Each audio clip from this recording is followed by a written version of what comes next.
ನೋಡಿ, ನಾವು ಈಗಾಗಲೇ ನಿನ್ನೆನೂ ಕೂಡ ನಾನು ಮುಖ್ಯ ಚುನಾವಣಾ ಅಧಿಕಾರಿಗಳಿಗೆ ಕರ್ನಾಟಕ ರಾಜ್ಯ ಮತ್ತು ಕೇಂದ್ರಕ್ಕೆ ಪತ್ರವನ್ನು ಬರೆದಿದ್ದೀನಿ. ಮತ್ತು ಎಲ್ಲ ಮಸೀದಿಗಳ ಮುಂದೆ ಟೆಂಟ್ಗಳು ಹಾಕ್ಬಿಟ್ಟು ಅಲ್ಲೇ ಫಾರಮ್ಗಳನ್ನು ಕೊಡ್ತಾ ಇದ್ದಾರೆ.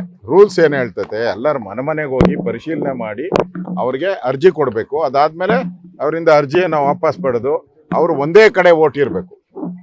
ಆ ರೀತಿ ವ್ಯವಸ್ಥೆ ಮಾಡು ಅಂತ ಹೇಳಿದ್ರೆ ಇವರು ಮಸೀದಿಗಳ ಮುಂದೆ ಏನೋ ಶಾದಿ ಮಹಲ್ಗಳ ಮುಂದೆ ಎಲ್ಲ ಕ್ಯೂ ನಿಲ್ಸ್ಕೊಂಡು ಮಾಡ್ತಾ ಇದ್ದಾರೆ. ಅಂದರೆ ಇದು ಅಕ್ರಮ ವಲಸಿಗರು ಯಾರಿದ್ದಾರೆ, ಬಾಂಗ್ಲಾದೇಶದವರು, ಪಾಕಿಸ್ತಾನದವರು, ಅವ್ರಿಗೆ ಓಟ್ ಹಾಕ್ತಾರಲ್ಲ, ಅದಕ್ಕೋಸ್ಕರ ನೀವು ಓಟ್ ಮಾಡ್ಕೊಳ್ಳಿ. ಡಿ ಕೆ ಶಿವಕುಮಾರ್ ಇನ್ನೊಂದು ಮಾತು ಹೇಳಿದ್ದಾರೆ, ನಿಮ್ಗೆ ಏನಾರ ಓಟ್ ಮಾಡಿಸ್ಕೊಂಡಿಲ್ಲ ಅಂದರೆ ನಿಮಗೆ ಎಲ್ಲ ಫ್ರೀ ಬೀಸ್ ಎಲ್ಲ ಕಟ್ ಮಾಡ್ತೀನಿ ಅಂತ ಹೇಳಿದ್ದಾರೆ. ಅಂದರೆ ನೀವೆಲ್ಲ ಇಲ್ಲೇ ರೀ, ಬಾಂಗ್ಲಾದೇಶಕ್ಕೆ ವಾಪಸ್ ಹೋಗಬೇಡಿ ಅನ್ನೋ ಸಂದೇಶವನ್ನು ಕಾಂಗ್ರೆಸ್ ಸರ್ಕಾರ ಕೊಡ್ತಾ ಇದೆ. ಇದು ಹೇಳಿತರ. ನೋಡಿ, ನಾವು ಈಗಾಗಲೇ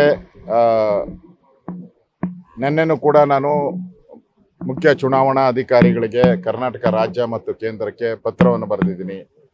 ಮತ್ತು ಎಲ್ಲ ಮಸೀದಿಗಳ ಮುಂದೆ ಟೆಂಟ್ಗಳು ಹಾಕ್ಬಿಟ್ಟು ಅಲ್ಲೇ ಫಾರಮ್ಗಳನ್ನು ಕೊಡ್ತಾ ಇದ್ದಾರೆ. ರೂಲ್ಸ್ ಏನು ಹೇಳ್ತೈತೆ, ಎಲ್ಲರ ಮನೆಗೆ ಹೋಗಿ ಪರಿಶೀಲನೆ ಮಾಡಿ ಅವ್ರಿಗೆ ಅರ್ಜಿ ಕೊಡಬೇಕು. ಅದಾದಮೇಲೆ ಅವರಿಂದ ಅರ್ಜಿಯನ್ನು ವಾಪಸ್ ಪಡೆದು ಅವರು ಒಂದೇ ಕಡೆ ಓಟ್ ಇರಬೇಕು. ಆ ರೀತಿ ವ್ಯವಸ್ಥೆ ಮಾಡು ಅಂತ ಹೇಳಿದ್ರೆ ಇವರು ಮಸೀದಿಗಳ ಮುಂದೆ ಏನೋ ಶಾದಿ ಮಹಲ್ಗಳ ಮುಂದೆ ಎಲ್ಲ ಕ್ಯೂ ನಿಲ್ಸ್ಕೊಂಡು ಮಾಡ್ತಾ ಇದ್ದಾರೆ. ಅಂದರೆ ಇದು ಅಕ್ರಮ ವಲಸಿಗರು ಯಾರಿದ್ದಾರೆ, ಬಾಂಗ್ಲಾದೇಶದವರು, ಪಾಕಿಸ್ತಾನದವರು, ಅವ್ರಿಗೆ ಓಟ್ ಹಾಕ್ತಾರಲ್ಲ, ಅದಕ್ಕೋಸ್ಕರ ನೀವು ಓಟ್ ಮಾಡ್ಕೊಳ್ಳಿ. ಡಿ ಕೆ ಶಿವಕುಮಾರ್ ಇನ್ನೊಂದು ಮಾತು ಹೇಳಿದ್ದಾರೆ, ನಿಮ್ಗೆ ಏನಾರ ಓಟ್ ಮಾಡಿಸ್ಕೊಂಡಿಲ್ಲ ಅಂದರೆ ನಿಮಗೆ ಎಲ್ಲ ಫ್ರೀ ಬೀಸ್ ಎಲ್ಲ ಕಟ್ ಮಾಡ್ತೀನಿ ಅಂತ ಹೇಳಿದ್ದಾರೆ. ಅಂದರೆ ನೀವೆಲ್ಲ ಇಲ್ಲೇ ರೀ, ಬಾಂಗ್ಲಾದೇಶಕ್ಕೆ ವಾಪಸ್ ಹೋಗಬೇಡಿ ಅನ್ನೋ ಸಂದೇಶವನ್ನು ಕಾಂಗ್ರೆಸ್ ಸರ್ಕಾರ ಕೊಡ್ತಾ ಇದೆ. ಇದು ಹೇಳಿತನದ ಪರಮಾವಧಿ.